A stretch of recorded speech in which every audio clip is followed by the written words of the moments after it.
can beat him. Honest to God, trust me when I say I'm not going anywhere. My side, so all my energy is going into this fight. There's a new me he's dealing with. I'm still the best in the world. Let's go. Be careful what you ask for. I'm dangerous. This is a completely different animal. You put two of the best strikers in the world together, someone's going to get caught. This is perfect for the storyline leading up to everything. Two of the very best. What a fantastic matchup. Come on, be honest. How giddy are you? I haven't slept all week. I cannot wait for this rematch at UFC 271. It is going to be absolute fire. Welcome to it. This is your official weigh-in show on BT Sport for UFC 271. That rematch, the headline fight in the middleweight division for the title between Israel Adesanya and Robert Whittaker. I'm Adam Catterall. Pleasure to be with you. Pleasure to be with these two guys as well. Nick Peet in his little holiday home there, you just spotted, and the Hall of Famer himself, Michael Bisping, joining me for this fantastic main card. That main card gets underway from 3 a.m. on BT Sport 1 in the early hours of Sunday morning. As I said, the title fight is the cherry on top of the cake. We've got heavyweights on deck as well, with Derrick Lewis taking on Tai Tuivasa. Big ramifications in the middleweight division because this fight might actually find out who is next in line for the title fight. Victor Jared Cannonier taking on Derrick Brunson. And a couple of knocks there in the bantamweight and lightweight divisions for us all to get excited about. We are going to see the guys and girls very shortly in their underpants on the scales doing their thing. But Mike, listen, man, I know it's early where you are. Over in the States, you've got it nice and early to come and join us on this weigh-in show. How excited are you? And the buzz as well in and around the main event. This rematch is absolutely on fire. People are buzzing about it over here. Are they buzzing about it over in the States? Yeah, of course. Come on. I mean, what's not to be excited? You got Israel Adesanya, one of the most exciting fighters on planet Earth, regardless of the style, whether it's MMA, boxing, or whatever. He's got charisma for days. He backs it up inside the octagon. He sells a fight, and he's uber confident coming into this one. And then you got Robert Whittaker, who could have been much more different when it comes to his personality, but laid back. He's calm. He's a nice guy, but he's ferocious inside the octagon. And I'm telling you, I think this fight's going to be very, very different. Yes, everybody is excited. I'm excited. I can't wait for it. But yeah, as I say, I think Robert Whittaker is going to give a very good account of himself in this one. Nick, 2019, we got the very best of Israel Adesanya, and I think it's well documented that we didn't get the very best of Robert Whittaker. As Mike just alluded to there, this rematch is primed beautifully to be very, very different than that first fight. Yeah, it's got to be. Otherwise, we'll get the same outcome. You know, Robert Whittaker can't approach this fight like he did that fight in Australia. But what I liked about Robert Whittaker all fight week is that he's emotionless. He's cool, he's calm, he's collected. Nothing like what he was like in Australia, where he was engaging in trash talk and, you know, really fired up. This week, he's been cool as ice. He's like, listen, man, this is just another fight. It's just a sport and competition. It's nothing personal. Complete 180 degrees from where his mind was at in the first fight. And for me, someone like Robert Whittaker, he doesn't need to rattle his cage. He doesn't need to get himself angry or motivate himself to fight. When he's cool, when he's calm, when he's looking to counter-strike and shoot for those takedowns, that's when he's at his most dangerous. So, yeah, absolutely, you're right. This will not be the same fight as it was 3 years ago, for sure. Do you want my first stat of the day, boys? You'll enjoy this one. I've got one here that might put a smile on Mike's face before we get to the weigh-ins. Highest strike differential in the UFC middleweight history that's landed minus absorbed. Number 2, Robert Whittaker, 305 plus. You've got Israel Adesanya in at third at 279 plus. Guess who number 1 is, ladies and gentlemen? That's right, our very own The Count. 483 smacks. Beautiful, mate. I'm telling you there. Beautiful stuff. Right, let's get to it, shall we? Let's get straight in. We're over to Houston, Texas. That's where all this is taking place. The event itself tomorrow evening taking place at the Toyota Center. As you can see, the Reaper, the former middleweight champion, is going to be the first on the scales, weighing in for this middleweight title fight. Good to see the title fight up first and ready to rock and roll. Let's see where he's at. And he's all smiles as well. Mm-hmm. Hold on. 184, the official weight for Robert. There it is, 184. Came in under. Nice. I don't think there was any ever danger of him missing weight. I mean, the man started his career as a welterweight, so he's not the biggest guy at middleweight, but still. Yeah, there we go, 184. Nice work. Listen, we'll talk about the ramifications of the fight as we get a little bit of a lull in the action. As anybody knows, if you join us on a week-by-week, day-by-day basis for these weigh-in shows, we get about 2 hours to have a bit of a chat. Nice half an hour where everybody comes rushing out the gate, and then it's normally heavyweights that keep us waiting. So therefore, in those little lulls, we'll be able to have a little bit of a conversation. Douglas Silva de Andrade, I believe, is making his way to the scales right now. He's on the prelims in his fight with Sergey Morozov. I'll tell you what, there's a lot of nice fights on these early prelims anyway for people to get excited about. This guy bounced back with a big first round knockout last time out after getting outpointed by our own Lerone Murphy. That's exactly what I look like with my top off. It's uncanny, the resemblance. Wait until Derek Lewis comes out, and then I'll have some familiarity. I'll tell you that. The scale in the UFC's light heavyweight division, competing in a prelim live on ESPN, Maxime Grisham. Kicking off, I believe the is it the prelims that he kicks off? Maxime Grisham? Yes, he does. He kicks off the prelims. I'm just checking the running order there because he's taking on William Knight, and there's a lot of hype on William Knight, the guy that he's taking on. Obviously, he was originally scheduled to take on Ed Herman coming into this particular fight, but William Knight has stepped up, a man that is a powerful wrestler. He's got lots of one-punch power as well, and this guy's got his... I'd be praying as well. He's happy. He missed weight last time. He was 210. Yeah, he weighed 210 last time. He missed weight on the last February as last time out. So I think that prayer was just to make sure he made weight. The fourth-ranked contender Alex Perez. Interesting, this one, boys. Alex Perez.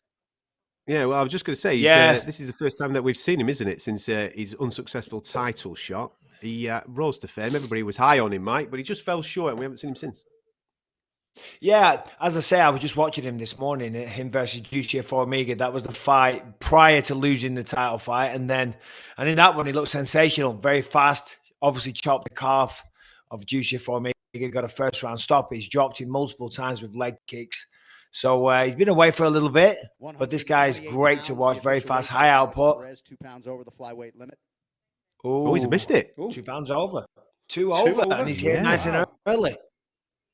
That is interesting. Let me mark that down as a little red flag, yeah. Wouldn't they have weighed him backstage and found out he was over and sent him back to his room? It's unusual we see someone weighing this early and miss weight. Hey, no, you're absolutely right, Nick. Oh, no, here he is. Give it a snap. Here's the main man.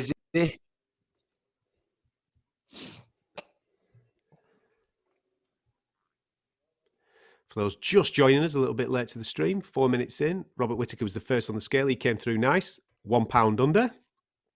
Let's see where the champ is at.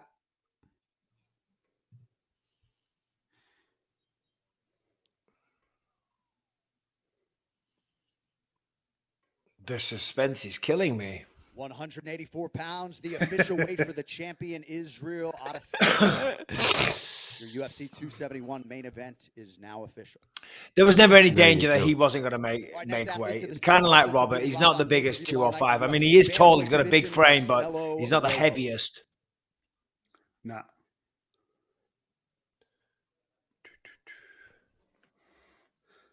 Who's this we've got coming out? Rojo. Marcelo. Rojo's making his way.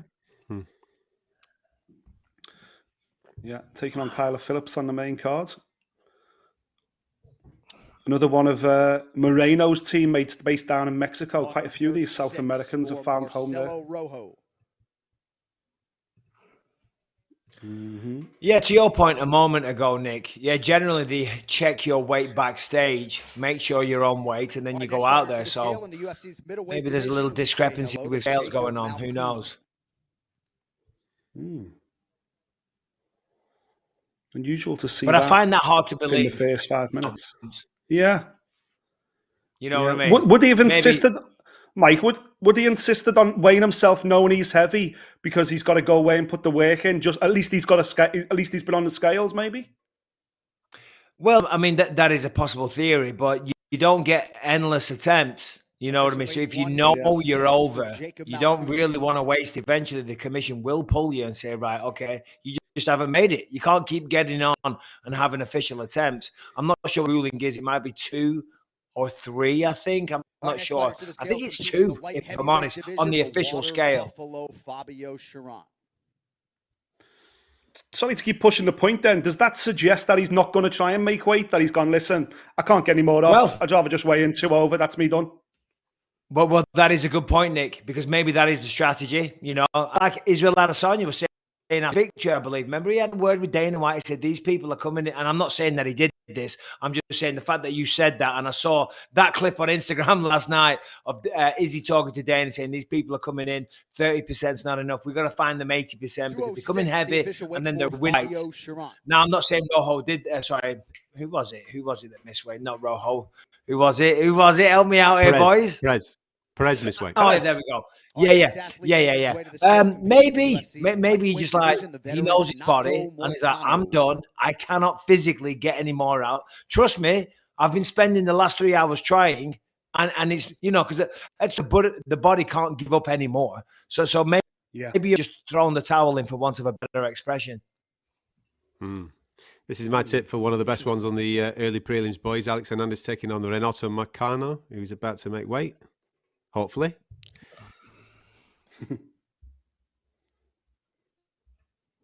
156, the official weight for Renato Moicano. Both guys 3-2 in the last 5 fights. Should be a good little knock, that. Keep an eye out for it on the early prelims. Yeah, no, that's going to be a sensational fight. Alexander Hernandez, always fun to watch. Moicano, come on. That win over Jai Herbert, that rear naked choke's looking better with time after Jai's last performance. And, you know, I'm commentating the events. We were talking to Casey yesterday, and she's annoyed because Roxanne Modafferi has stolen all the headlines by announcing her retirement before the fight. You know, so she said she's kind of taking it personal because all the media is on Roxanne. She's like, if you want to retire, do it after the fight. You don't do it before, you know, stealing all the headlines, etc. For Casey O'Neill. Good point. Yeah. She ain't going to mess about then, is she? I mean, she's 8-0, undefeated. She's been fantastic, flawless as well throughout her UFC tenure. She's going to go in there and try and get herself a scalp on her hands then. She's got a very good chance as well, let's be honest. I mean, anytime you announce your retirement, they always say 1 foot out the door. But of course, you want to go out on a good one. You want to go out on a win. You have motivation to win a fight regardless, because losing generally means you get beat up on public, on national TV. Look at this. Look at this on the screen. The guys have put his nickname on the screen. But he put his nickname. His name's Mike Matataya. They've gone with a nickname there. Little Blood Diamond. Everybody knows him as Blood Diamond. Obviously, it's the official weight. There you go. Championship weight as well. Get used to Blood Diamond. I don't think he's legally changed his name, but I know the bio information that I get sent. It's Blood Diamond. Yeah, love it. There you go. Official name change in the house. I love it. His story's absolutely unbelievable. It's like Korean Zombie, isn't it? Nobody calls Zombie Chan Sun Young. We all call him Korean Zombie. Well, just out of a point and out of principle, I'm going to call him Mike from now on. All right, Mike. There you go. Make it his. Respect the fighters, Adam. Unbelievable. Unbelievable. I'm giving him his Sunday name. I'm giving the name that his mum and dad gave him. That's what I'm doing, sunshine. Oh, you know what I mean? Dear. Enough, I bet you still call the greatest of all time Cassius Clay, don't you? Respect the man's wishes, will you? He wants to be called Blood Diamond. Call him Blood Diamond. Why have you got to take it there? Eh? Why have you got to take laying it there? Anyway. All on the line for our entertainment, Adam, and you can't even give him that little bit of respect. It's not much. Anyway, it's not much he's asking for Ronnie Lawrence. Listen, he's kicking off the early prelims. He's had a phenomenal kickboxing career, hasn't he? I think there's a report somewhere that he's had 100 fights. He's only lost 1. He's making his UFC debuts, 3-0 in MMA. He's a good mate and training partner of Israel Adesanya. I've never seen so much hype for a guy kicking off the early prelims. A lot of people excited anyway about seeing Blood Diamond. So make sure you check him out. Oh, is the big boys. Here we go. Wow. Here we go. Buffy must be good over in Houston. He must want to get over there. Saying yesterday he had a few pounds to cut, 2 kilos, so 6.6 pounds. So he's got it done, and he wants to get back to that buffet, to use your quote, Adam. Yeah, yeah, exactly. One thing that I enjoyed in the press conference between him and Derrick Lewis, was just the swang and bang reference. That's what we want. We know that Tai Tuivasa ain't going to mess about. He's going to come to entertain. He's going to put himself at risk, which lends then for a phenomenal fight, mate. The official weight for on the money, Tuivasa. 265 just. On the money. Yeah, exactly. I'll tell you what, I was devastated yesterday. I thought we were going to see it from Dana White. I mean, that would have been awesome. Obviously, Ty there pushing his own, I don't know what it is, own like portable shoe or plastic pretend shoe. I don't know why you're going to sell pretend shoes because everyone has shoes on.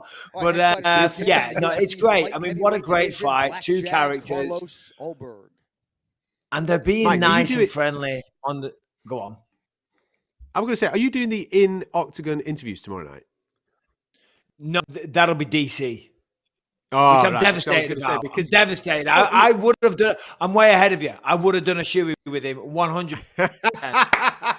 That's where I was going, mate. You know, well, he's talking about doing a cuppy. He wants to take someone's cup out and drink out of that, which I think is, you know what I mean, different level. Yeah, that's the next level of grossness that I'm not willing to go to. You know? If you force me to have a beer on TV, I'll do it. If you force me to drink out of another man's groin protector, no doubt with a few strand hairs floating about, I'm not doing it. And especially when Derrick Lewis said, yeah, it'll be like a caramel latte. Do you know what I mean? Because, do you know what I mean? I'm like, wait, no way, mate, not me. So warm and musty. Oh, dear. Hey, be time, mate. That's Derrick Lewis's words. Yes, it is. It is indeed. Anyway, keep an eye out for that tomorrow. There should be some shenanigans off that core main event. And speaking of big boys, this lad's got might have his hands cut out, tied up, should I say? Derrick Van der Aar. Mm-hmm. Yes, because he's taking on Andre Holovsky. And one of the stats, I think everybody knows this anyway, most wins in UFC heavyweight history, 36. Debut in 2000 for Holovsky. Incredible, boys. Mate, I think these young heavyweights, they look at Holovsky's record, a former champion, 43 years of age, and they think, yeah, man, what a great scalp. But the only people that have scalped him in the last 7 fights are Rosenstruck and Tom Aspinall. Yeah. He's got 5 wins against those 2 defeats as well, man. He has no soft touch. Jeremiah Wells, he's taking on the Blood Diamond. There you go. I gave you the name that he wants to be referred to as. Hey, Jeremiah Wells' UFC debut was one sensational knockout as well. So he won't be afraid of taking on the Blood Diamond. These two are going to come out swinging. Yeah, and you got to remember, Blood Diamond's only had 3 MMA fights. You know, 1 knockout, 1 submission, and the last one that he had was via decision. You know, so it's not like he's just wiping the floor with all these, you know, lower level competition, if we're honest, when you first start. But I guess for him, Blood Diamond, with the kickboxing reputation, finding fights at that level wouldn't be easy. So competition is probably been up, and I haven't looked this up, so don't quote me on it, but I would assume that they knew what they were doing, because anybody with that kind of background, you know, you're not taking some guy that started a few months ago and wants to do UFC. Do you know what I mean? Weighing in for a bantamweight fight here tomorrow, Sergey Morozov.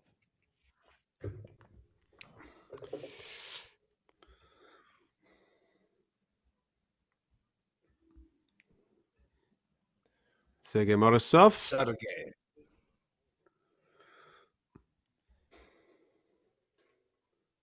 Countryman of the future UFC welterweight champion. Want to Shavkat's mates here? Want to Shavkat Rakhmonov, the future champ? Fellow Kazakh. You love Shavkat, don't you? Ah, mate, I'm president of the fan club. The official weight for Sergey Morozov. Oh, he looked happy there, didn't he? He looked happy. Yeah, he did. Oh, he said a little prayer. Yeah. There you go. He's on it. That's all that matters. He's on weight. All right, next fighter to the scale, deservedly competing live on pay-per-view here tomorrow in the UFC's bantamweight division, Kyler the Matrix Phillips. I'm looking forward to this one. Obviously, all our attention's on the main event, but I'm really looking forward to this one because I'm expecting Kyler Phillips to have learned from the Piver fight. I thought he was great against Piver, but he just got reckless and a bit sloppy. Yeah. I'm expecting still flashy stuff and spinning stuff and all the things that he normally does, but a little bit more considered. Yeah, it was fight of the night, so it was a great fight. You know, he got a 50 grand bonus for it, but You know, you can. What is it with these MMA lab fighters and the long hair? They love it, don't they? They love the long hair down at the MMA lab. Ranked UFC women's flyweight, Roxanne. I'm just jealous, mate. Here we go. Here's Roxy. Final time that she'll be having to make weight for a UFC fight. Rightfully getting a lot of love from the MMA media throughout the course of the week. And I hope that the fans tomorrow night give her the reception that she deserves. They will. She's an absolute sweetheart. She really is. She's a pioneer for women. The official weight for very, very good grappling and jiu-jitsu.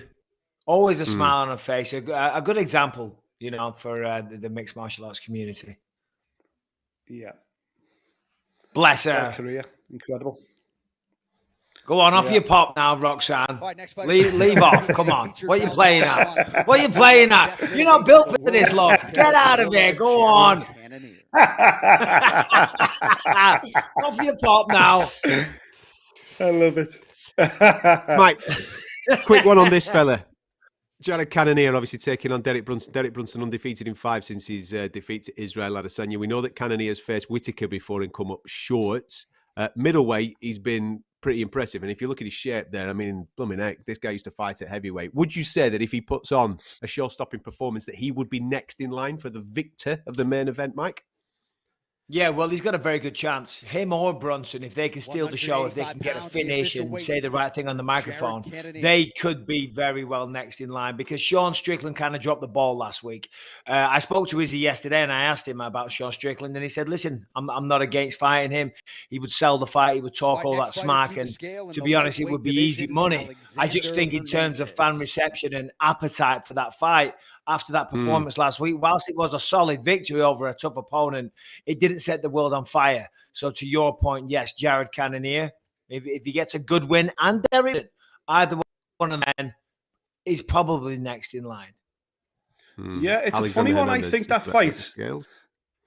Yeah, it's a funny one, that fight, because I feel like if Cannonier wins, then he'll be praying that Izzy wins because he's never faced Izzy, but he's lost pretty recently to Robert Whittaker. And on the other side of that, if Derrick Brunson wins, Derrick Brunson will be hoping kind of the other way round because he's got the loss there. He'll need to face him. So it's a strange fight, but I tell you what I did like this week about Cannonier. Just catching Cannonier talking when he said, this is the first time my father and my brothers, who obviously live in Houston, will ever see me fight live. And that's a different kind of focus. It's a different kind of, I ain't going to blow it in front of my father and my brothers who've never seen me fight live before. That'll take him to the next level. And so I think Cannonier is quite a cerebral fighter as well. 185. Yeah, no. He's definitely a very smart guy and knows what he's doing. But that could add extra pressure, Nick, as well. Having family members there, you're trying to put on a show, you try and get the first round knockout or whatever. But honest, I think they're all hoping that Izzy wins. Because if Robert wins, none of them are getting a shot because they're going to have a rubber match. I mean, that'd be the natural flow of things. When you fought at home, though, Mike, obviously your record at home was perfect. Did you feel the pressure, or did you feel the pressure like, there's no way I'm losing on home turf? Did it give you an extra 10%? Both. It was a bit of both. Just like, you know, you go watch your favorite football team. You know, you want them to win. And then if you lose, if they go home feeling deflated. I felt that, and I didn't want people going home not with the result that they wanted. So, yeah, the support was incredible, and that's part of the reason why I wasn't defeated in the UK. But it did add a little bit of pressure as well. But a good pressure, if that makes sense. Bantamweight division is going to say hello to Mana Martinez. Just a quick one on that. Jared Cannonier, Derrick Brunson, stat-wise, because the majority of people that I've spoken to this week will say, well, Brunson's just going to pick him up and dump him on his backside. Now, if you look at Cannonier, as I said, he's fought at heavyweight, he's fought at light heavyweight. His takedown defense through 7 fights through heavyweight and light heavyweight, 31%. So it seemed easy for him to be taken down. But his shift to middleweight, he's had 5 fights. His takedown defense is at 85%. Obviously, the strength has come down with him.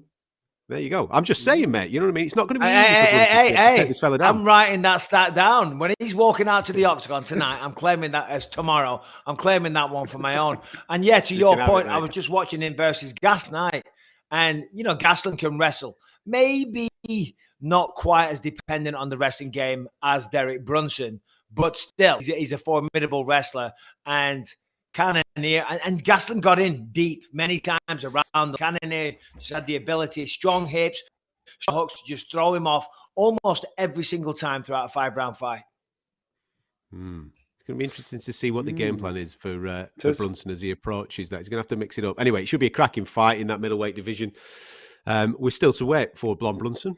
He hasn't hit the scales as of yet, but Jared Cannonier has. And he came in noticeably as well on championship weight, gentlemen. Came in on championship weight, just making a little bit of a note of him hitting 185. Obviously, for people that have just joined us, we're 22 minutes through the official weigh-in from Houston, Texas. Israel Adesanya and Robert Whittaker have already hit the scales. Whittaker was the first on the scales. I think Izzy came through 4 or 5, but they both hit their money, and they are off rehydrating right now. We've already seen Taito Ivasa. We haven't seen Derrick Lewis as of yet. We've seen Jared Cannonier, but not Derrick Brunson.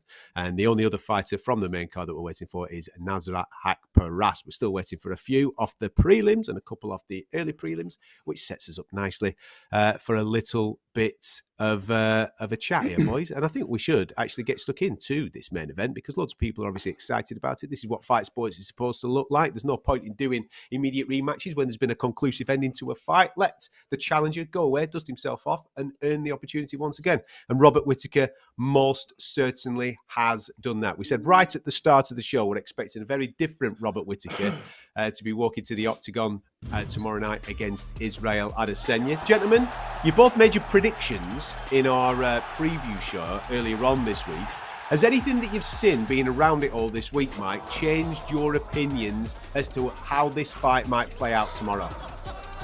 Yeah, and I'll tell you right now, it was watching the first fight again because I watched the first fight.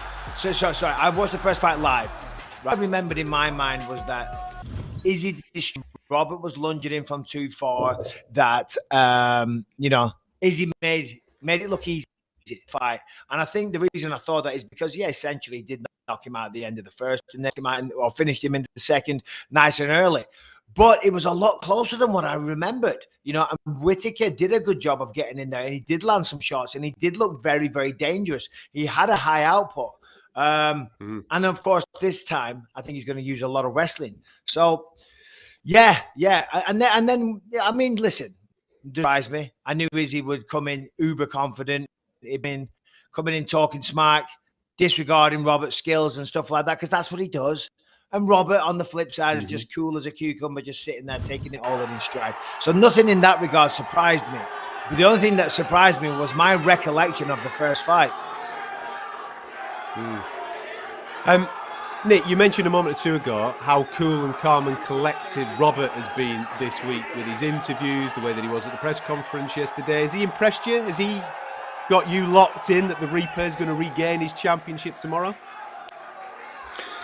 I would listen. He has got me, and he's on the prediction. So I think both me and Mike went with Whittaker. I actually done another prediction later this week, and I actually predicted Adesanya would win and hold on to his title. So I'm putting out proper mixed signals, mate.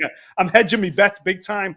But no, listen, the more I see of Robert Whittaker, the more I'm convinced we will see a better version of Robert Whittaker, a far more calculated, a far more cautious approach to him, a lot more like he was against Till, against Cannonier.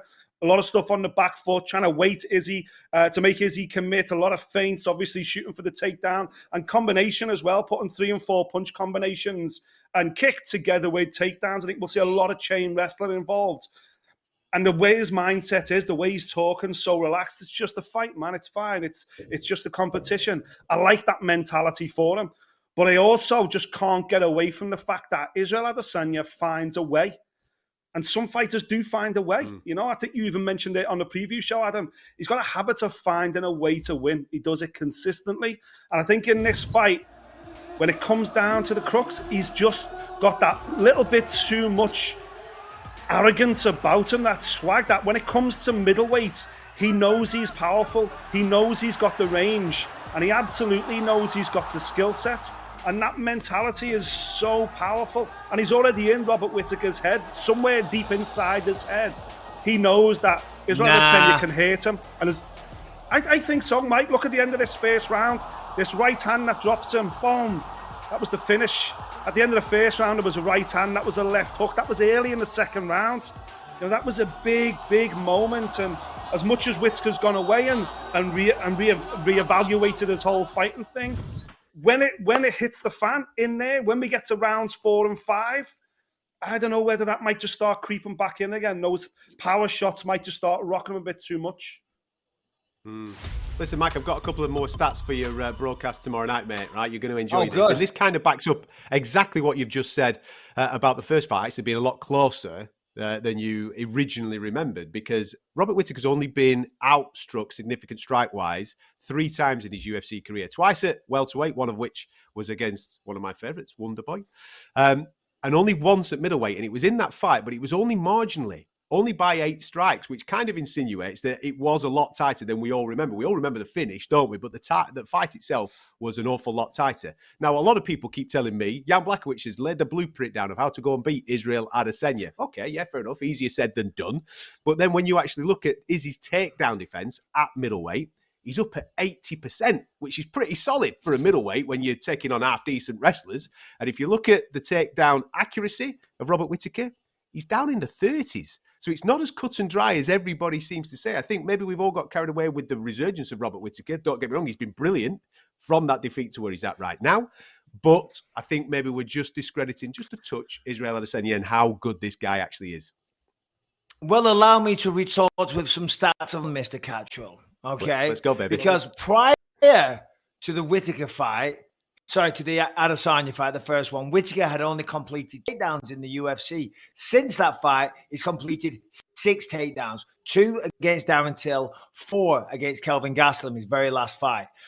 So he has put a big emphasis on wrestling. So, yes, of course, everyone says, Jan Blachowicz laid out the blueprint. And as you said, easier said than done. But of course, when you're fighting a kickboxer, take him down. That is what you do. You can't kickbox off your back. Simple as that. You can't. And I do believe that we will see hit the mat. And I'm willing to bet a shoey on this. I will put a shoey on it that Robert takes him down. I don't mean holds him down. I don't mean wins him. But we're going to see Israel Adesanya on his back trying to work out how to reclaim guard. Because he didn't do a very good job of it against Jan Blachowicz.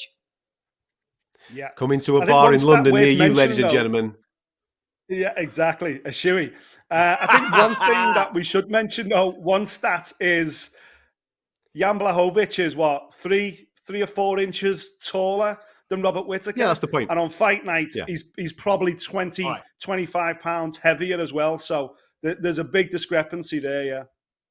I'll show you what my in-depth analysis uncovered as well. When I went deep and I was watching and I was collating all this information, what Izzy does, very, very good at doing this, okay? Moving around the place. But what he also does is lean backwards. Does it a lot. He's got a very long torso. That gives him the ability to lean back. That on several occasions, Robert, in the first fight. Many times, even when he landed those punches that dropped him, it started with him leaning back, so he was out of range of the shots. But if you're leaning back, any boxing coach will tell you that you're off balance. But he gets away with it so fast, and he's so talented, and he's so gifted.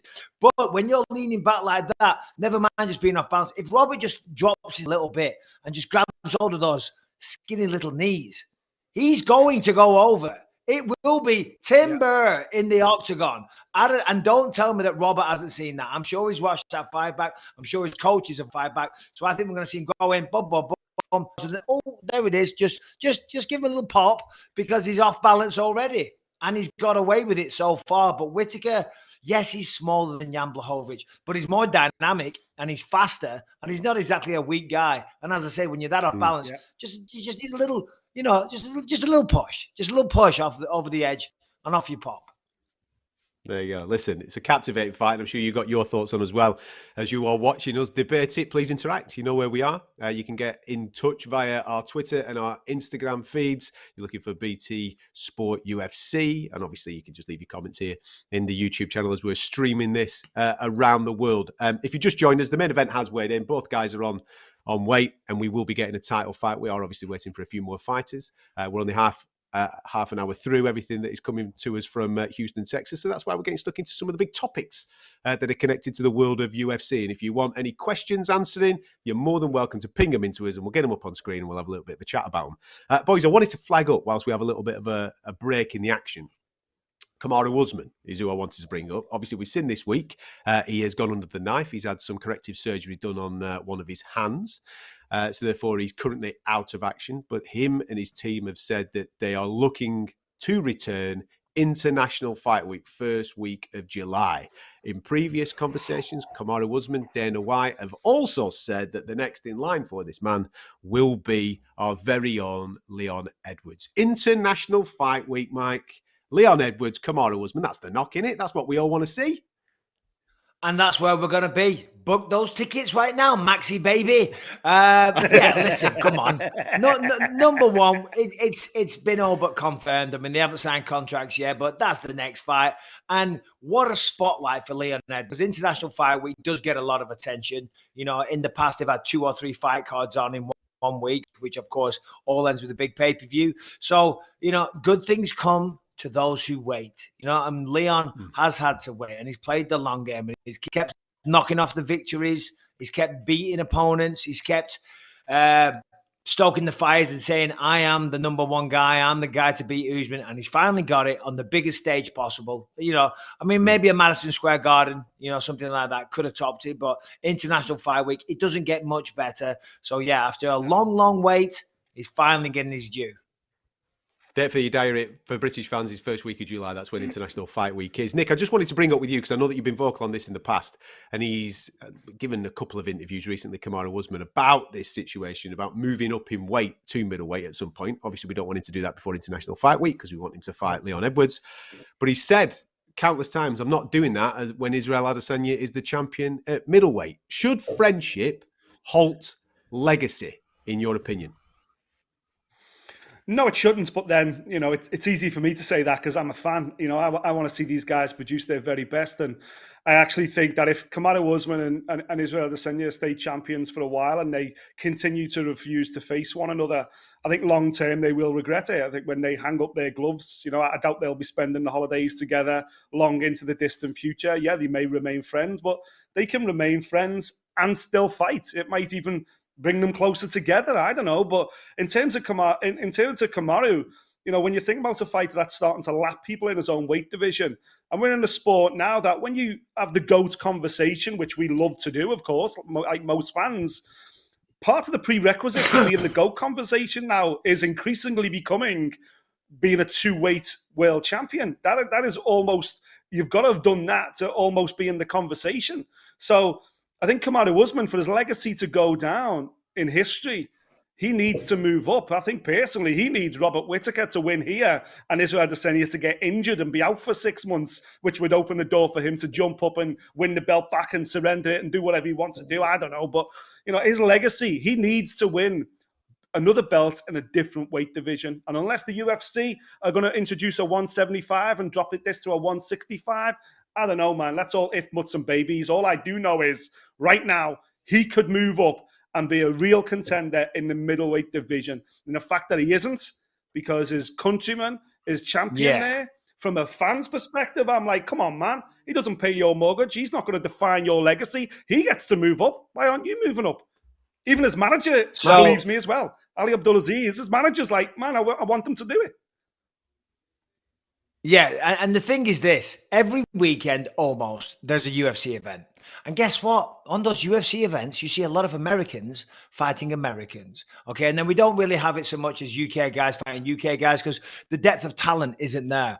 But in Nigeria, the population is 219 million, okay? That's a lot of people. That's a lot of people. Yeah. You know what I mean? And yes, okay. So what? You're from the same country. Big deal. Find out who the best is. Put it all on the line because, as you said, Nick, they're not going to grow old together. They're not going to be buddies. You know what I mean? They're not going to be at the Christmas table when they're in their 60s. You know, they're not family. They're just competitors, and they want to earn a lot of money. Now they're talking nonsense. You know, who was it who said it? I think it was Kamaru Usman said recently. You know, if Dana wants to get out $100 million a piece. It's like, oh, stop it, will you? Nobody's getting $100 million, okay? But you don't need to fight for that kind of money. I mean, yes, of course, who does $100 million? But let's keep it within the realms of realism, because that's just nonsense talk. And that's just a great way of shutting the door on that. You know what I mean? And I don't know what the real reason is. Maybe it is because they respect one another. But as fans, we want to see that. And if you want to go down as one of the GOATs, you do have to these days jump around weight classes. So come on, let's get on with it. And kind of what you were alluding to at the start of that conversation there, Mike, the UFC commercially want to open up Africa. That's what they want to do. What a fight to open up Africa. You could take that, dump an octagon in the middle of Nigeria, and you could put Kamaru Usman and Israel Adesanya in an octagon and say, right, here we go. This is how we launch UFC Africa. Perfect, mate. It's the perfect fight. Yeah, you're right. But if I wanted to go one better, you'd go over there and you'd have Usman defending his belt. You'd have Adesanya defending, maybe throw in Francis Ngannou defending his belt as well. That would be better, but he's taking up 3 champs. There's many ways to slice the cake or slice the pie, or I don't know what I'm saying. But yeah, listen, come on, lads. Let's go. Come on, stop messing about now. Get your gloves on, get your gum shield in, and let's get it bloody octagon, lad. Come on. Man's gone full Clitheroe on you. When he goes full Clitheroe on you, the fight is on. So make sure you're getting involved with it, all right? Yeah. Lots of chat this week about interim title fights in the heavyweight division. Seeing as you just brought up Francis Ngannou there, he's going to be out for a period of time because he's having his knee sorted out. We've been told 9 to 12 months. So seeing him back in the octagon this calendar year might be a bit difficult. And obviously you can't hold a division up. You've got to move it on. There's a few shadows that are over the top of Francis Ngannou. Is it a rematch with Stipe Miocic? Is it welcoming John Jones to the division? Nick, I know that you've got a big beamer on your face here, my man. I know that we moan a lot about the introduction of interim champions, but there's a reason for those interim belts to move those divisions along a touch whilst champions are getting surgeries and various things like that. And this seems to be the perfect situation to bring in an interim championship for the birth of John Jones at heavyweight against the best heavyweight ever in Stipe Miocic. Makes perfect sense, doesn't it? Yeah, listen, it absolutely makes perfect sense. But John Jones's move up to heavyweight has made perfect sense in the eyes of fans for the last 5 or 6 years. And yet, you know, it was the anniversary of the day of his last fight 2 years ago. He's been inactive for 2 years now. You know, you could argue that his heavyweight prime is being left on the table. So that needs to be sorted out, and that needs to be sorted out quickly, because what we know about the UFC is they will play hardball. Look at, for a perfect example, John sat on the bench for 2 years. So John needs to come to an agreement. John Jones needs to decide whether he wants to compete ever again and where he wants to leave his own legacy. And just bite the bullet and just come back. As you say, the dream fight would be Stipe. There's an interim belt on the line now waiting for them. But listen, don't be surprised if the UFC say, well, listen, if you guys are just going to mess about, well, Derek Lewis or Taito Avasa have just looked sensational. We've got Volkov versus Aspinall in London. If one of them looks sensational, we're going to do the winner of Lewis Taito Avasa versus the winner of Volkov versus Aspinall for the interim belt. Do you want to play or do you not want to play? And I think they should put John Jones in a situation where he just commits to a date, because I'm sick of reading negative stories about John Jones. I want to get excited again about John Jones because he's coming back to the UFC and he's out to prove that he truly is the greatest of all time. Mike, your thoughts? Yeah. Listen, I mean, I hear what you're saying there about, you know, the people jumping the line, Tom, Taito Avasa, Derek Lewis or whatever. John knows his position though. And I think, yeah, it's all well and good seeing Taito Avasa, let's say, versus Volkov or Tom Aspinall fight for the strap, the interim belt. But as fans, it's going to get everyone excited and it's going to generate the pay-per-views that the UFC want to see if it was Stipe versus John Jones. I mean, that is the real interim belt. If they're going to bring one in, if they are, that's the GOAT versus the heavyweight. I mean, John was tweeting about it himself, which leads him to believe it's a fight that he fancies, which also then leads me to believe that I'm going to say a statement that if he sees, I might get a clip round the ear of John Jones, because all of a sudden, Stipe's Ngannou's out the conversation, Lugan's out the conversation. Now we're back to Stipe. Ooh, I'll come back in now, coach.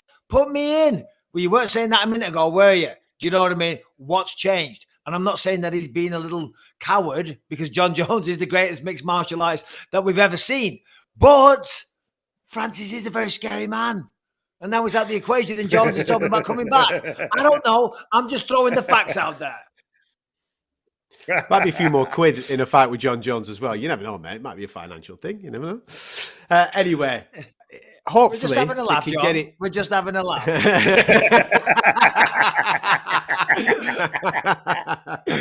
There's a man that is on site every single week for a UFC show on the odd occasion. Yeah, it's easy for you boys. I've got to come face to face with all these people all the time. Do you know what I mean? And like, oh, Bisping to my office because you're fired. Do you know what I mean? So just having a laugh, John. That's it. Just blame it on us, mate. Just say it weren't me that said it. It were other lads. The other lads said it. That's all you need. Yeah. We, Exactly. we could blag your accent. We'll get that sorted for you. Nick, what did you make this week of the announcement that it's going to be Juliana Pena and it's going to be Amanda Nunes as tough coaches? For me, I just feel they've missed an opportunity. Jorge Masvidal and Colby Covington would have just been absolute dynamite TV, wouldn't it? Would have been dynamite TV. Yeah. But we're going to get the girls going at it as tough coaches All right, before next the obviously athlete to the rematch. scale competing Hold that thought. in the light heavyweight division live on ESPN, William Knight. It is Billy Knight kicking off the prelims against Max Grisham. Max came through a little earlier on. He weighed in on the money.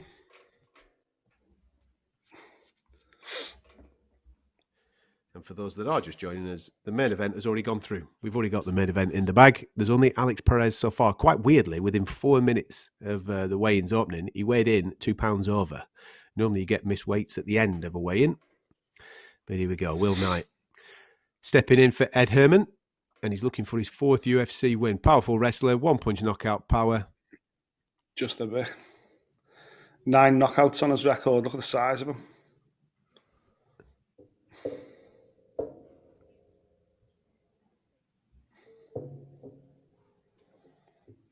£218, the official weight for William Knight. What? That is 12 pounds over the light heavyweight limit. What?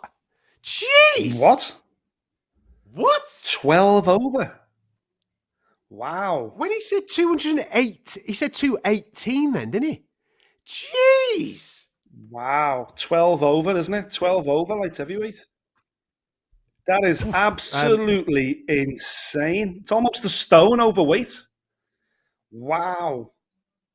Wow. I don't think that is unbelievable. We're just waiting for Bisping. Obviously, he's just lost his connection, but when he comes back on, he is going to lose his mind. He'll think we're joking. He'll think we're winding him up. Yeah, he'll think that we're on. Messing. He'll think that we're on a wind up. He's obviously frozen there at the moment, but once he starts moving again, we'll start chatting to him about it. So that fight is kicking off the prelims tomorrow on BT Sport. BT Sport 1 is your channel that you should be tuning in for that. And that will be getting underway at 1 a.m. William Knight taking on Max Grisham. Grisham came through earlier on. He's weighed in all right. William Knight, nearly a stone overweight. I don't understand how something has gone horrifically wrong there, mate. Yeah, so he used to be a heavyweight. He competed at a heavyweight back in 2019 before he joined the UFC, and then he had a catchweight fight or two around 225.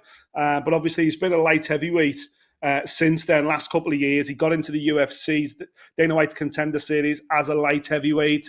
He's only had 1 loss against 3 good wins. Performance bonus last time out. Big win over at Alonzo Minefield. So this is a guy that has been looking good and moving in the right direction. That is not, just to use an old term, that is not missing weight. That is failing to make weight dramatically by a huge amount. Wow. 12 pounds is that. Well, he for me, he hasn't attempted to make weight. There's no way he could have been so much more heavier than that, and then gone, oh, you know what? I've cut as much as I can. That's not even close. That's just failing to make weight. It's such a strange. That fight could be off. Honestly, mate. Listen, that's a lot of weight. Let's be straight. Let's be straight. Grisham, no doubt about it, right? He's gone through a camp. You know what a fight is like. He wants the fight. There's not going to be a cat in hell's chance that if they offer the fight to Max Grisham is going to say, yeah, go on, then I'll fight as long as I'm getting financial recompense for this, that, and the other, right? That is what will happen. Mikey B, are you back? Oh, you've no microphone. I don't know what's that. I've lost both of my guys now. Unbelievable. Live on the show. Mike's hijacked Nick's feed. This is what we're all about here at BT Sport. Look at this. And he thinks it's funny. I can't hear you, Mike. You haven't got your microphone switched on, Sunshine. You need to get yourself switched on. So if you can hear me, then we can get you switched on and get you part of the program. Oh, Nick's back. How are you, Nick? You're all right, mate. For a minute, you did a wonderful magic trick there and you turned into Michael Bisping. It was quite amazing. Unbelievable. Did we get clarification? Was he 12 pound overweight? That hasn't changed? No, defo. 218 he weighed in it. Unbelievable. Wow. Yeah. That is insane. My point that I was making before you did that magic trick and turned into Bisping a moment or two ago, which was pretty sensational. If you offer the fight to Max Grisham, he's going to say yes because he's a fighter. He's done a long camp. He wants to get paid. He wants to get weighed in. And I'm sure there's going to be financial recompense off his opponent because his opponent has made such a howler with his weigh-in. He's, of course, going to be weighed in decent. And if he wins, then he gets double bubble. All right? But it shouldn't be in his hands. He should not be put in a situation where he is not forced to, but he shouldn't be allowed to make a choice as to whether he is fighting a guy that weighed in nearly a stone heavier than him. That's not right. That decision needs to be taken out of his hands. He still needs to be paid his show-up money because he's done his bit. He's done his bit of the contract. He's turned up. He's weighed in. Everything's sweet as a nut. He should be given that. And obviously rebooked as quickly as possible for another fight. There's no way that we should be putting him in a situation to fight William Knight. I'm hoping, and I'm sure there will be hopefully some noise coming out before the end of our weigh-in show that fight has been pulled and William Knight's at his bottom slapped. Just in a bizarre state of affairs, though, in his last fight, Maxim Grisham against Justin Jacoby back in February of 2021, he missed weight. He weighed in 210.5, so he was 4.5 pounds overweight, and Jacoby took the fight. So it'd be kind of weird if Grisham said, no, I'm not taking it. Well, wait a minute. You weighed in. You failed to make weight last time. You never missed weight. You also failed to make weight, and your opponent took the fight. So you've got to take the fight, but you're right. There should be a certain limit. Obviously, what we generally get is a mandatory 20, sometimes 30% wage penalty, which will go to, in this case, Grisham. But you back? Is that enough? You know, I hope so. Can you hear me? He is. There he is. Just whilst Nick finishes his point in a minute, I just want to let you know, Mike, whilst you were offline there, William Knight, scheduled for a light heavyweight contest, weighed in at 218 pounds, 12 pounds over. All right? So just digest that for a minute. Nick's just going to finish his point. You can jump in a minute, pal. All right? Digest it. Nick, back to you. Yeah, so as I was saying, Max Grisham missed weight in his last fight. His opponent was made to take the fight, and he probably lost 20%. So Max Grisham now is in a funny position because he can't say, well, I'm not taking the fight because he's missed weight, because in your last fight, the guy took the fight. But in this case, 12 pounds, that's another weight division. You know, it's absolutely insane. It's certainly got to be bigger financial recompense than 20 or 30%. But to be honest, is that the kind of weight, Mike, where someone backstage should go, nah, man, that fight is off?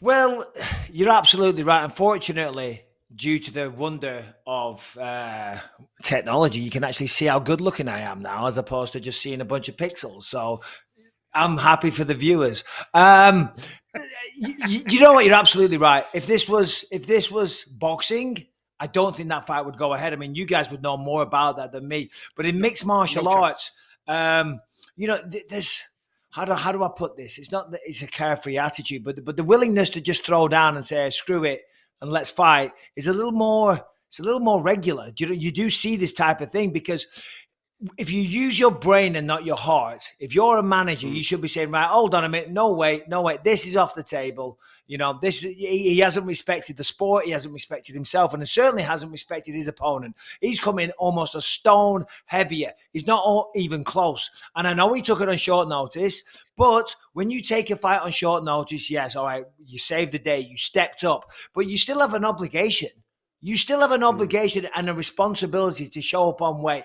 And if you don't think you can do that, then you shouldn't accept the fight. Like when I took that short notice fight against Rockhold, when it first got announced, and me and my big mouth, but I jumped on the scale and I was heavy, and everything was just went towards making weight. It wasn't about necessarily winning the fight because, okay, this is a big fight. I have a responsibility to make weight because if I don't make 185, the belt won't even be on the line. And you got to be honest with yourself at the time of taking that fight. Yeah, it's cool to be a badass and go, I'll step in last minute. But can you do it? Can you do what you're contractually obligated to do? And if you can't do that, you shouldn't do that. And the fight shouldn't go ahead at 12 pounds over, I don't believe. No. Should there be... In fact, we're just being told, gents, that the fight has been switched to heavyweight. The fight's going to go ahead, but it's going to be it's going to be classed as a heavyweight contest. William Knight, who weighed in 12 pounds over in his fight with Max Grisham, who weighed in earlier on at 206. Mike, do we need to take more of the responsibility out of the hands of the fighter? Because the fighter's always going to say yes, aren't they? If you tell a fighter, are you still going to fight? Because I'm going to still fight. I've done the training camp. I'm ready to rock and roll, mate. Just pay me a few more quid and I'll get in there and have a bit of a rock and roll. Should we take the responsibility away from the fighter and somebody else makes that decision for them? I mean, it's a tough question to answer, and I don't have all the answers when it comes to that kind of thing. But yeah, I mean, the commission should be stepping in here, Now they've moved it up to heavyweight. All right, great, good. I mean, the fight's still going to go ahead, but Maxim Grisham has just killed himself to make 205 was it? Pardon me, yeah, 205. 206, yeah. So has William Knight. So they're both going to go in. They're going to fight at heavyweight. They're going to be hampered by that weight cut. I would assume that William Knight tried to do the right thing and make weight. It's just sloppy. The whole thing is just sloppy. I mean, not on Maxim Grisham, not on the UFC, not on the commission, but, they're trying to rally and keep this fight together.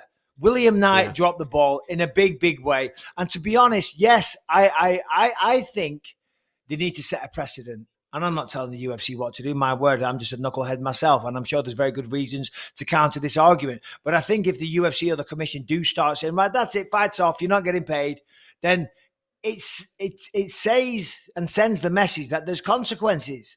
And there needs to be consequences when you don't make weight. But I mean, listen, half a pound here and there, whatever. Yeah. But 12 pounds, come on. Exactly. Well, that's for me. That's not missing weight. For me, that's failing to make weight. Like, there's how heavy. If he's cut weight and he's still 12 over, how big was he when he got the call? And okay, it was late notice, but how big was he? And why didn't he just say, "Listen, I'm so sorry. I would love to. Any chance of doing a heavyweight? Because I physically cannot get to that weight. Physically won't There's get no to way. 205. There is no way. Of course. I think, yeah. Mike, if he'd have pushed back then, let's say he gets the phone call a week ago and he says, "Listen, I'd love to take the fight, but by the way, I'm 20 pounds over. Any chance we can do it at heavyweights? Because by the way, just like Knight, Max Grisham is a former heavyweight. He missed weight himself at his last light heavyweight contest. So I'm sure Grisham a week ago would have gone, oh, William Knight's going to take it, but he wanted a heavyweight. Fantastic. Means I don't have to cut weight either. But what he's done is he said, yes, I'll be there and I'll make light heavyweight. So Max Grisham has continued his cut and worked his plums off to make light heavyweight. And meanwhile, Bill Knight just turns up and completely and utterly just disregards the contract. For me, the fight shouldn't go ahead. The commission should say, no, it's not fair because Max Grisham has done the work and you haven't done what you've contractually obliged to do. And at this point now, it starts to get strategic. And this is what Izzy was talking about today, exactly. What I mentioned before. Yeah. And this is strategic because I don't believe, and maybe I'm wrong, and if I could see documentary evidence of this, video of the weight cut, whatever, then fair play. But I don't believe for 1 second that William Knight was sat in the sauna, had the sauna suit on, was going for runs, he was water loading on. I don't believe he's done any of that. He's probably said, well, do you know what? I'm not going to make weight anyway. So I'm not even going to bloody try. Because let's just say, if you can cut 10 pounds, let's add that 10 pounds on. That's 28 pounds. There's no way he rocked up on Tuesday and went, oh yeah, by the way, I'm going to cut 28 pounds of water. Because guess what? If you do that, you're probably going to die. Do you know what I mean? So he's probably said, you know what? Yeah, I'll take the fight, short notice. Yeah, I'll get fined 20%, but I'm not even going to do a weight cut. He's going to kill himself to get to 205. I'm going to come in fresh, powerful. My cardio is going to be better. Yeah, I'm going to lose 20%, maybe 30%, but I'm still getting 70% of a purse that up until a week or two ago didn't even exist. So he's still winning, and he's going to win the fight probably. For people that are just tuning in, what we are talking about is William Knight has weighed in 12 pounds over for his scheduled light heavyweight contest with Max Grisham, which has now been switched to a heavyweight contest. We'll get you more information as and when we get it. A little earlier on, Alex Perez missed weight by 2 pounds in his fight with Max Schnell. That's a flyweight. Everybody else has come through on the money. We're still waiting for a few fights. We haven't seen Andrei Holovsky as of yet, have we? We haven't seen Derrick Brunson or Nasrat Haqparast, but we have seen the main event. We have seen Israel Adesanya and Robert Whittaker both weighed in, both on the money. We've got a title fight for UFC 271. Now, hot question on the board there, ladies and gentlemen, as you can see. Oh, it's just been flashed off. Our producer just took it back off. Whack that back up because I wanted to know who actually sent the question in. There you go. Did Mike ever do his nails like Izzy does? Right, now, we're all men of the world here, all right? There's nothing wrong with a little bit of manscaping, a little bit of grooming. You know how it is, boys. We've got to look after ourselves, haven't we? You've got to take care of ourselves, especially when you get to my age. Hairs are growing out of all sorts of places. You got to quaff that stuff every now and again. Mikey B, you look like a man of the world, especially now that you're over in the States. I'm sure it's a little bit more prone. You know what I mean? The type California of places that you knock about. Yeah, I'm sure. I'm sure the type of people that you're knocking about, where you know what I mean, they're encouraging you to get on the old electric beach, get a little bit of a tan on, get waxed in certain places that you wouldn't necessarily get waxed in, mate. Are you a manicure type of guy? Are you? Do you like to get looked after, mate? For the record, I've never had a back sack and crack wax. Okay, and John Anik, I'll give you a little one here. I have a little nose trimmer. You know what I mean? I have one of those. John Anik has a wax inside his nose for the nose hair. I said, "What are you doing?" But anyway, let's go back to the topic on point. Is it? But here's the thing. I saw on the Embedded the other day, the little clip, it started off with his toenails. And people have been painting their toenails for a long, long time. It's a bit of a thing in the MMA world. I don't know why they do it. In fact, I'll get to that in a second. I kind of do. Like Kendall Grove on The Ultimate Fighter did it. Chuck Liddell used to do it. Yeah. And the reason is that all these people, we're on the mats, we're getting our toes tomped on. Our feet are gross, okay? Our feet are gross. Like when I fought in Scotland, Tally's Lightis, okay? I imagined in my head afterwards that the picture would be me on top of the octagon, hands in the air, gleaming in sweat, all ripped, six-pack, you know, people drooling at the sight of me and saying, wow, look at this guy. No, the image they had in the back page of the Sun or the Star, whichever paper it was a zoom in of my feet with half my toe hanging off. Okay, it was absolutely disgusting. So with that said, I understand why one would paint their nails, okay, because I could have done with painting mine. But I'll draw the line at that. But the fingertips, the French tips that Izzy has. As you just did it, Nick. You should have, okay? Yeah. Now listen, you know, hey, I'm a simple guy. I'm from Clitheroe. Where I'm from, men don't get French tips. Okay, you can do whatever you want. There's nothing wrong with it. Do you know what I mean? But you're going into war, lad. You're about to throw down. You know, and I get it. You want to look blingy. You want to look fresh. You want to look clean, or whatever the kids say these days.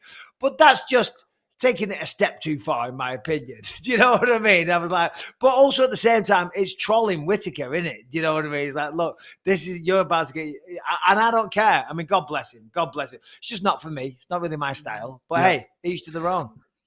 We've seen at ringside though. We've seen at the check-in point, Mike, at ringside. We've seen people get their nails clipped before though by the cutmen when they put the grease on. That's one of the things they do is they check your fingernails, make sure they're short and tight. So even though Izzy was looking all nice and blinged up at the media day this week, he's going to have to cut them right back before the actual fight starts. No, you're absolutely right, Nick. All jokes aside, I mean, listen, fair play to Izzy. Do whatever you want, mate. I couldn't care less. But you're right, the fingernails, they do. I've had mine clipped many times because I've fallen foul. I've been on the flip side. I've finished a fight and I've looked at myself in the mirror and whatnot, and I've had scratches all over me because people have had longer fingernails. So as you say, they probably will get the old nail clippers out Saturday before the main event starts. Or maybe he'll do it beforehand. Who knows? I mean, they do look nice. They are very shiny. You know, they look better than mine, let's be honest. But I doubt he can fight with long fingernails.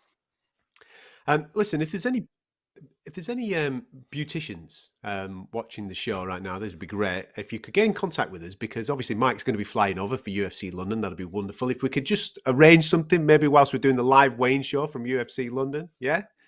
What do you reckon, Mikey? Hey, I'll give it a try. You know what I mean? You never know. It might be all the rage. I might look at it and say, wow, French tip Bisping, let's go. Do you know what I mean? French tip Bisping. That's the new nickname. Like it. You are watching the UFC 271 weigh-in here on BT Sport. Hopefully you're enjoying it. Loads of conversational points connected to the UFC. The main thing, though, is that your main event for UFC 271 have all weighed in. French tip Izzy Adesanya, the champion. He's there, done and dusted, in the back, rehydrating, ready to rock and roll tomorrow evening. As is Robert Whittaker, who was the first on the scales earlier on. So your main event has come through. A couple of big talking points is that Alex Perez missed weight earlier on, as did William Knight, who missed weight by 12 pounds. So much so that the UFC, we've got a little bit of word that they have moved the fight from light heavyweight up to heavyweight. Now then, who is the future of the welterweight? Oh, my days. Who set this question up? Who set this up? Sam, thank you very much for this. Why have you done this, mate? Why have you done this? Who is the future of the welterweight division? I'm not even going to make reference to the men's names. Nick, Peet, over to you. Go. I'm just gonna sit on my hands at this point because I was made into a pretty naughty gif earlier this week for my reaction to the potential of these two guys going at it. But I think Shavkat versus Khamzat would be a pay-per-view fight now. We could do it as an eliminator towards a welterweight title shot late in the year. They're both Bond villains. They both bring in massive audiences, and they've got this huge cult following behind both of them. I think Khamzat has got the advantage with the grappling. I think Shavkat's got the advantage with the stand-up. I think both of them are brilliant and all over the place as well. Mate, they're both the future division. Obviously, I'm going to go with my guy Shavkat coming through. But I'll tell you what, if they were to fight this year, I guarantee it wouldn't be the last time they fought in their careers. Go on, Mike. Pay-per-view headliner. Is that what you're saying? You're going to say, you think Shavkat is going to sell a pay-per-view at Shavkat Rakhmonov? You're out of your mind. Listen,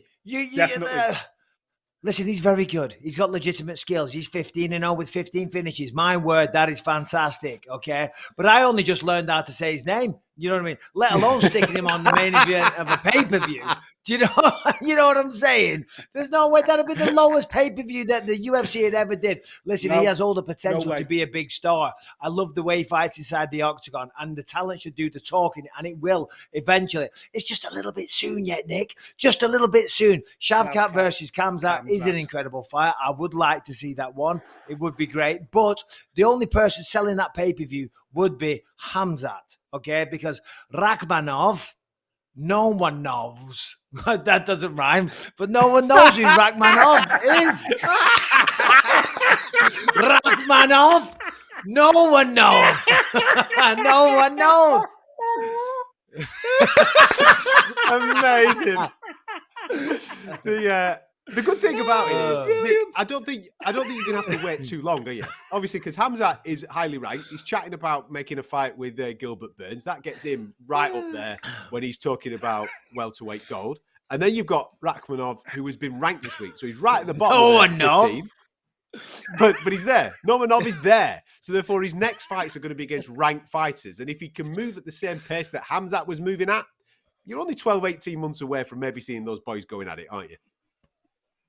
Yeah, but not pay-per-view on a fight night in Indiana. We'll take it. Go on, Nick. If you want to bring that, I tell you when it would sell. Big event out in Fight Island. It would be absolutely huge. End of the year. No. Listen, both those guys are potentially the future of the welterweight division, but I just think it's a little early for that talk. Yeah, but that aside, Khamzat's right there. Khamzat is waiting in the wings, and I think Usman knows that. I think the UFC know that. And if the fight with Burns materializes, I think he's going to get a title fight pretty soon. The only point I was making is that Shavkat, whilst he has on paper all the ability, you know what I mean? Come on, 15 fights, 15 finishes. That's serious talent. And it's almost even in terms of submissions and knockouts. So he's a well-rounded threat and he does have a big fan base. But he's just a little too early for that. He needs 2 or 3 more signature wins. And he needs a better translator. Because I don't know if you saw that. I mean, did you see that? Terrible. Oh my God. So I go in, I ask a question, I give it to the translator. He translates to Shavkat. Shavkat goes back in, Kazakhstan. The translator starts yabbering on.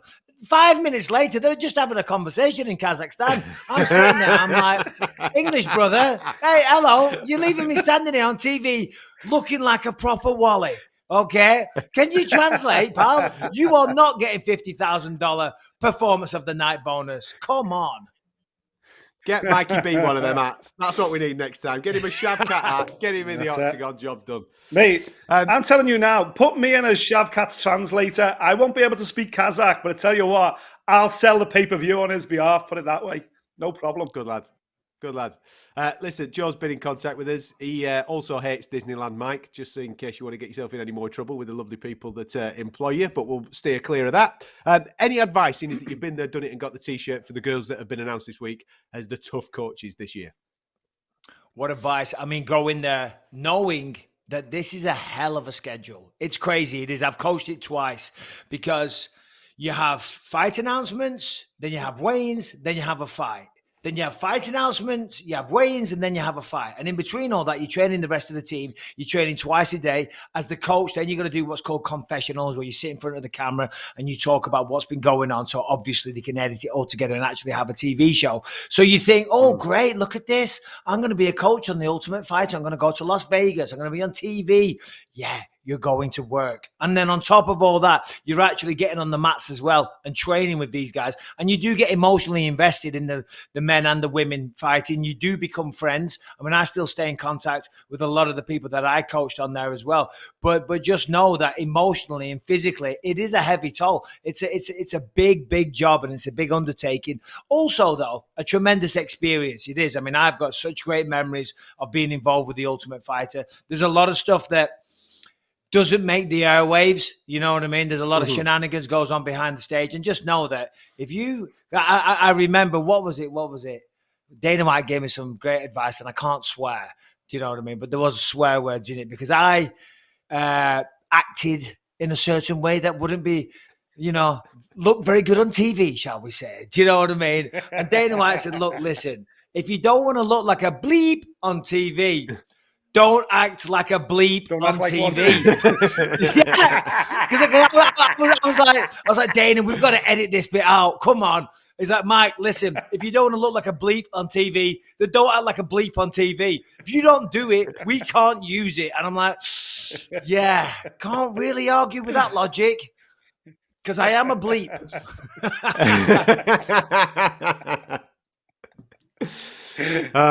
There you go. Keep your questions coming in and we'll get more of them up on our screen. Just a quick one, boys, because you will have seen this week. Obviously, we've talked about the Usman injury situation, but there's also been a little bit of news on Max Holloway. Now, Max Holloway was originally scheduled to be fighting Alex Volkanovski. We were all excited about that rematch prospect, the trilogy between those two guys. He had to pull out of it through medical reasons. He's been cleared now to fight. Obviously, there's been a reschedule there for Alex Volkanovski because he's taking on the Zombie at UFC 272. That's the next big numbered event. But Max Holloway's put his hand up and he said that he'll be the backup fighter. I don't know what to make of this because it feels a little bit weird that he's coming in as a backup fighter for a fight that he was originally scheduled to be the main event for. And then obviously it fell out because of injury. Should he not just get a fight in the interim period? And then obviously he's going to be the next in line to be taking on the winner, Mike? It is a weird situation, but not really. If you look back and you analyze it all properly and you look at what actually happened. So obviously he's lost to Volkanovski twice. Okay. And apparently we still don't know what the injury was, but apparently it was an old nagging injury that reared its ugly head again. If he's going to beat Volkanovski, right? Because let's be honest, if he loses the third time, he ain't going to get a fourth shot. That's that. That ship has sailed. So if he wants to beat him and become the champion again, and he also wants to prove to the world that he's the best fighter, he's not going to go in with an injury. So he said, you know what? It's not the worst injury in the world, but I'm going to pull out because the fight's coming up soon. Now what happened was then they pushed the event back, didn't they? It ended up moving back by a month. Yeah. And in that had he have known at that time that he had an extra month, maybe he wouldn't have pulled out. You know what I'm saying? Because they brought in the Korean Zombie, they pushed the event back a month, and then he's like, and now he's good again, So he's good to go. And he's like, listen, if you need me back in, I'll jump back in. So it does seem like a bit of a weird one, but it actually makes a lot of sense to me. Just remembered, it's 273, isn't it? That main event. 272 is Masvidal Covington, if I'm not mistaken. This is in April, the Volkanovski fight. Mm-hmm. I'm right in that, aren't I, boys? I think so, yeah. Sounds right. Yeah, we're live. Yeah, we're live, lads. Help us out. You know what I mean? I'm just making Makes sense. That's what I thought you were. I thought it was originally 272. Listen, I know the flow of this show. I do my bit. I chat away for a bit. Then you tee Nick up. You chat away for a bit, right? I went quiet. I looked at my phone. I got a text off the UFC. I'm like, pay-per-view duties, guys. Chat it up. Come on, Nick, jump in. Don't blame me for the dead air. Sorry, it was originally 272. It's been pushed back, as Mike rightfully pointed out, for 273. That was the original thing. That's where I was at. Anyway, here we go. Here's the main man. I say the main man. This is a guy with 36 UFC heavyweight wins. Debut back in 2000. The legend that is Andre Holovsky. It's amazing that he's still going, and he's still going against these young bucks, Mike. It's incredible. I mean, the body of work that this guy's had. Can you imagine how much the UFC has changed since he got involved? I mean, he had his UFC debut at UFC 28 at the Trump Taj Mahal. And now it's the biggest sport in the world. They're literally all over the world, truly international. You got USADA, you're on ESPN. We're talking back in the day when this was banned. Do you know what I mean? UFC 28, I'm not sure if it was banned then, but still, the landscape doesn't even barely recognize what it was back then to where it is now. It's incredible. And still performing at a very high level. Like what Nick said earlier on, the only guy to beat him in his last 5 is Tom Aspinall. And he's been in with some top guys. Yeah. Well, because he fights absolutely insane how he's able to keep doing it. Yeah. That's it. He doesn't finish people anymore, Mike, but he grinds them out. He utilizes a lot of movement, fights smart. He's very elusive for such a big guy. And that's because he realizes, listen, I'm not a young man anymore. I can't stand there. I can't go toe to toe like a Derrick Lewis, because the reality is that his chin isn't up to it these days. When you've had a long career, when you've been clipped a few times and you've taken a few knockouts, that's what happens. And you can either throw it in or you can evolve. And he's evolved and he's used his brain, and we see a big man. He's light on his feet. He's got a different shot selection and he's not planting the feet and looking for knockouts, but he's moving around a lot. He's picking you apart at range. He's using a lot of jabs. It's very inspirational to see. I think he's 43 years old. What a body of work. It's incredible. Yeah. For those that are just joining us for this weigh-in show, we're still waiting for Derrick Lewis. He's going to make us wait in it. It's his hometown. It's his own place. It's his gaff, right? He ain't going to be rushing to them scales anytime soon. So we're waiting for Derrick Lewis to rock up. Tatu Avasa came through a little earlier on, and we're waiting for Derrick Brunson. They're the two off the main card that we are waiting for. There's still a couple, if I'm not mistaken, a little bit further down. I don't think we've seen Leomano Martinez. I may have missed that in the furore early. No, we did, I think. Matt Schnell. We did, I think. Okay, so Matt Schnell's the only one that we're missing there, is it? Okay. In the furore of our mate William Knight missing weight by 12 pounds, so much so that the UFC changed the category from light heavyweight to heavyweight, I got carried away and maybe missed a couple that weighed in. Alex Perez also missed weight earlier on. He missed by 2 pounds. Now then, lots of chat about who the next in line is, obviously, for the middleweight champion. Last week, Mike, you saw Sean Strickland in all of his glory. He did the business. He got the job done against Hermansson. But did he miss the ball a little bit with shooting his shot for a middleweight championship fight?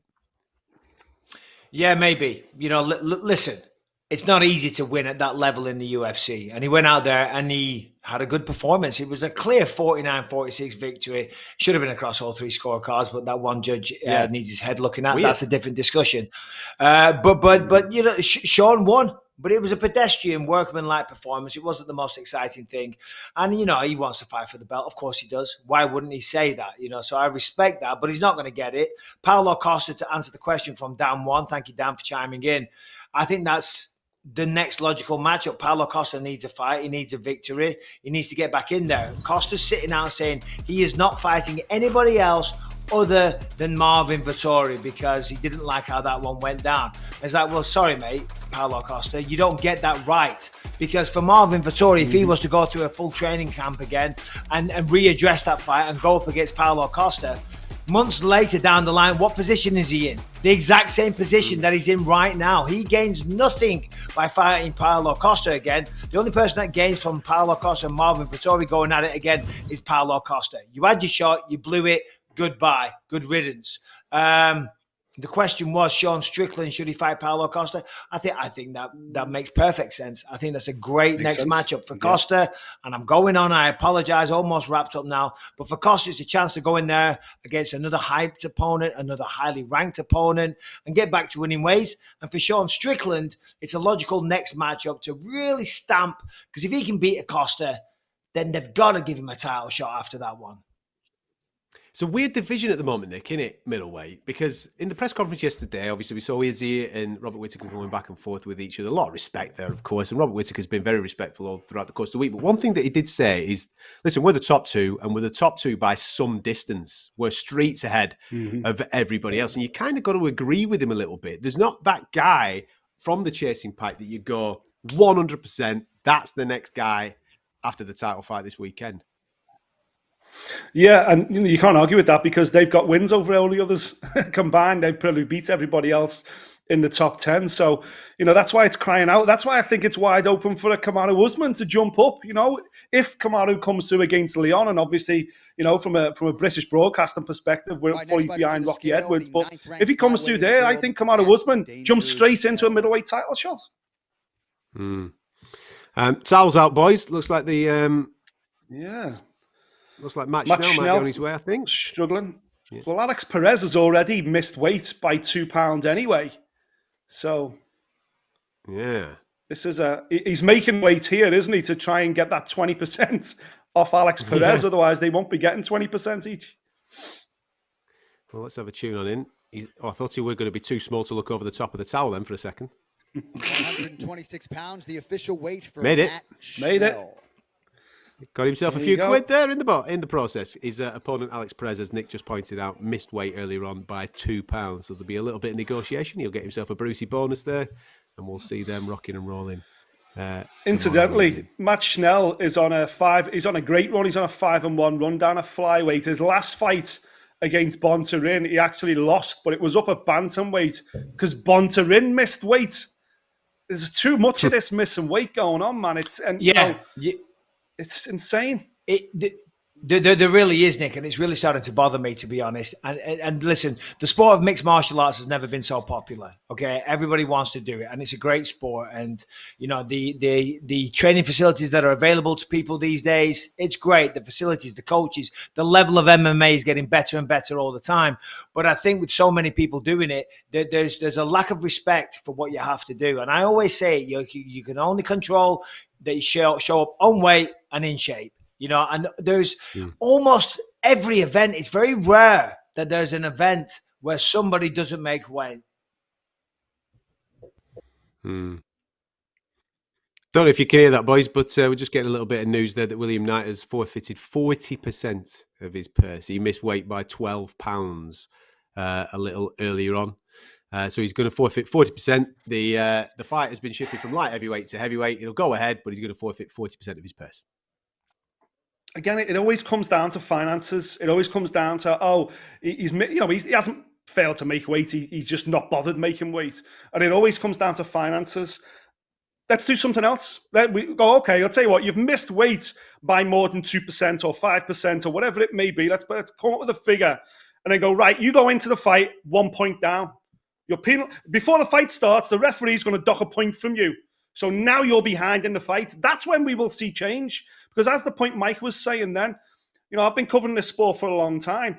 I don't ever remember event after event after event in the UFC of people consistently failing to make weight on every card. It was usually a one-off or it just didn't happen. Whereas now, pretty much every card, someone's failing to make weight. I think now, instead of it being, just someone, I miscalculated or it was the flight or whatever it may be, I think now it's starting to become a game plan. Well, I'll keep the weight on. Yeah. I'll lose 20%, knowing full well I'm going to get my arm raised in the octagon. Bump, my party keeps going. Because when you look at someone's record on whatever it may be, Tapology or whatever, on there it doesn't have a big neon sign saying, yeah, but he failed to make weight here. It just says win, win, win. I think there needs to be a point docked if you have failed to make weight, not missed weight, failed to make weight. Anything more than a couple of pounds, you should be docked a point in round number 1 by the referee before the fight starts, in my opinion. That'll see change, Mike. Mike, I think we've lost your microphone there, my man. I think we've lost your microphone for a second. Have you pulled the plug out? Oh, we've lost his audio. Listen, get yourself out. Get yourself back in. We want to hear the dulcet tones of the count, mate. There you go. French. We can slag him off as much as we want. I want his views on my amazing point docking idea. Yeah. I want my point docking idea debated by the champ. Well, we'll get him back on in a minute. Get yourself back in, Mike. As you can see, he's frozen there, so he must have gone out. He'll be back in a minute, and we'll get some audio for everybody else that is just joining the show. We're only waiting for Derrick Lewis and Derrick Brunson. The Derricks, they must be out enjoying themselves this morning, the boys. That's who we're waiting for to weigh in. We've still got around it's 38 minutes to be precise for those two gentlemen to weigh in. Obviously, with Derrick Brunson not coming through, concern there with him being a middleweight. I don't think Derrick Lewis is cutting too much, is he? Maybe he is. Maybe he is getting down to 265. I don't know, but I think he's just milking it. He wants to be last in. The Houston native, and obviously this one going down in the early hours of Sunday morning on BT Sport. The prelims from 1 a.m. Make sure you come and join us for it. That's when the prelims get underway, and then that main card 3 a.m. start for us, which obviously culminates on BT Sport 1 with the cherry on top of the cake being the middleweight championship of the world between Israel Adesanya and Robert Whittaker. Now then, here he is, Blonde Brunson. Whilst Mike gets his audio sorted, here's Blonde Brunson, undefeated with this haircut. Let's see where he's at. Jared Cannonier came in on championship weight, by the way, a little earlier on, 185. Do you hear me? 185 and a half, the official both of them for Derrick Brunson. We got you, Mikey B. We got you back in the house. Yeah, absolutely. Derrick Brunson there, just weighing in, 185 pounds. Both him and Jared Cannonier coming in on championship weight ahead of their clash. Good to see. That's what we like to see. And we've only got Derrick Lewis. Yeah, you know why? You know why? Because they're professionals. They've been doing this a long time. There you go. A lot of these people, they come in and they cannot call themselves professional when they fail to make weight. I'm sorry. And there does need to be tougher penalties. As you said, Nick, I totally agree. I'm not sure if the 1 point is the way to go, but I'm not against it in principle because it is a tactic at this point. And statistically, it shows people that miss weight, generally, the stats are in their favor to win the fight.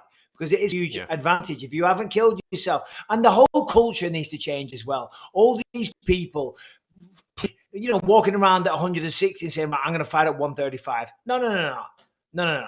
That's ridiculous. There needs to be, I don't have the exact formula right now, but there needs to be changes. You know what I mean? People walking around too heavy, but thinking that they're going to fight at this weight because obviously it gives them advantage because when they rehydrate, they're going to be bigger, but they're all put too far. The culture has got out of control with the weight cutting, and that's why we're seeing so many people miss weight. And Matt Schnell is off. They will not be competing tomorrow night. We just got a little bit of information there, gentlemen. That was the Max Schnell fight, the fight between Alex Perez, who missed weight earlier on by 2 pounds. Him and Max Schnell, we just heard there from John Anik, just in the background, that fight is now off. Alex Perez, like I said, missed weight earlier on. He weighed in at 128. Max Schnell weighed in a moment or two ago on 126. The fight is now off. Hopefully, there's no repercussions there for Alex Perez off the back of a weight cut that obviously has gone wrong, and we hope that he's fit and healthy. But yeah, a little bit of information there. That would lead me to believe that he's been pulled medically from the event. You know, I doubt that he said, I don't want to fight.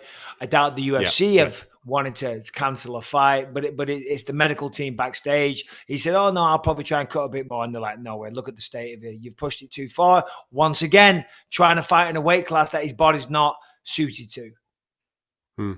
Nick, just on what Mike was saying a moment or two ago. Are you still there, Nick? Oh, we've lost He's studying me hard. He's still shocked at like the eloquence of how I put that earlier point. And look, you can see he's machines. I'm sure he'll be back and he'll shed even more light on this. But there are machines available, and I know that they've got one at the PI where you can measure a fighter's body mass index, and you can have experts far more educated than me on this matter that they can go, right, okay, you're 6 foot, you currently weigh this, your body fat's this, your hydration's X, Y, and Z. You can now not go any lower than, let's say, 185. You are a middleweight fighter. And that person then rubber stamps them and say, you can't go any lower than that. Yeah, but I can make 170. I don't care if you can make 170. It's not safe for you to do that. So therefore, we are saying that you now, if you're competing for us in this organization, you are a middleweight based on your body mass index and the test that we have run on you. Surely there's got to be something like that available for these fighters, Mike, where they can put them through that process and say, yeah, okay, you might think that you can make 135, but you're not fighting at 135. The lowest you can go is 145. End of.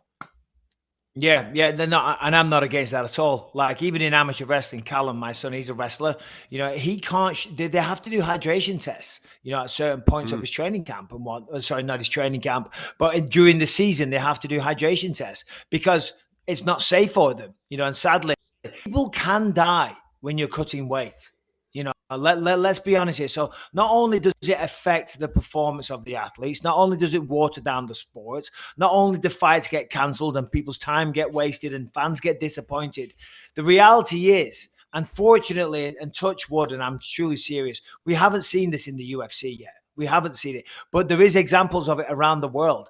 People can die when they cut weight because that's essentially what you almost kill yourself. I've been there. I remember when I used to cut to 185. I mean, my heartbeat was going a million miles. I was on the verge of passing out due to heat stroke and all kinds of. It's just not right. And as you said, based on your body mass index, they need to look at something and say, right, okay, we believe that you should fight at this weight, and okay, we'll hear you out. Maybe you can get a doctor to argue otherwise, you know. But unless you make a real good case, we say that your your fight weight should be this. You know, now of course they're human beings, though. You know, it's not a dictatorship, but I believe some changes are required. As we were just saying there, Nick, to change my pixelated face, I apologize. Nick, we were just saying there that there should be a situation where someone takes control of what weight certain fighters can, not certain fighters, all fighters. There should be based on the weight that you walk around at, this is where you can safely go to in your fighting career. Granted, in other organizations, you might think that you can get lower. I don't care what you think. We're saying that if you're walking around at 205 on a day-by-day basis, the lowest that you can go is 185 when it comes to fight night. Yeah, listen, I totally agree. It's something I've spoke a lot about in the past as well. And I don't want to repeat Mike there, but, you know, I just caught the tail end of what he was saying. But yeah, every fighter has an annual medical screening with a brain scan, a blood test and a urine test. And it'd be simple to throw them on a DEXA scan and go, yeah, your body mass index tells us your minimum weight this season is welterweight. Done. See you later. And if they want to compete at middleweight or light heavyweight or heavyweight, cool, man. That's up to them. But they will never, ever be allowed to compete anything less than welterweight. Right. It's not difficult. Yeah. The reason why we're talking about this, just in case you are just joining us, William Knight missed weight by 12 pounds. So therefore the fight with him and Max Grisham still goes ahead. It's going ahead at heavyweight now instead of light heavyweight. And William Knight has given up 40% of his purse. The fight between Alex Perez, who missed weight by 2 pounds, and Matt Schnell is off. And again, we're just putting 2 and 2 together. We haven't got an official reading on this, but we would guess. In fact, I'm just being informed that Schnell declined the fight. Schnell declined the fight with him being £2 over there, Alex Perez. So it wasn't on medical grounds as we were assuming. But Matt Schnell has declined the fight. Anyway, we'll get more on that, no doubt, in the fallout. I wonder if that's because his last fight, Bontarin, failed to make weight. He was forced to fight at bantamweight, and he lost. Now, that fight was overturned because Bontarin failed the test, but still, Matt Schnell's got aspirations to become a flyweight champion. Yeah, exactly. There he is. And you could see, actually, how tough it was for Matt Schnell to make weight because he got the towel out and he got there. He made it. He made it happen.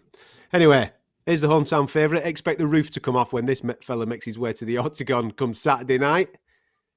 The beast himself, Derrick Lewis. 266 pounds, the official weight. I mean, come on. Right on the limit. He's pushing it there. Over at the arena for the ceremonial Hey, but rightly so. 66. I mean, I can't wait for this one because Derrick Lewis, we all know the moment got to him last time out. You know, it was the anniversary of the day he got out of prison. It's his hometown. He was fighting for the interim title. He was fighting Cyril Gahn. Put all that together, it's a big moment, and it's hard, you know, to live up to that pressure sometimes, and it got the better of him. But now this time I think we're going to see an exact different beast completely, because it's got to be a bit embarrassing.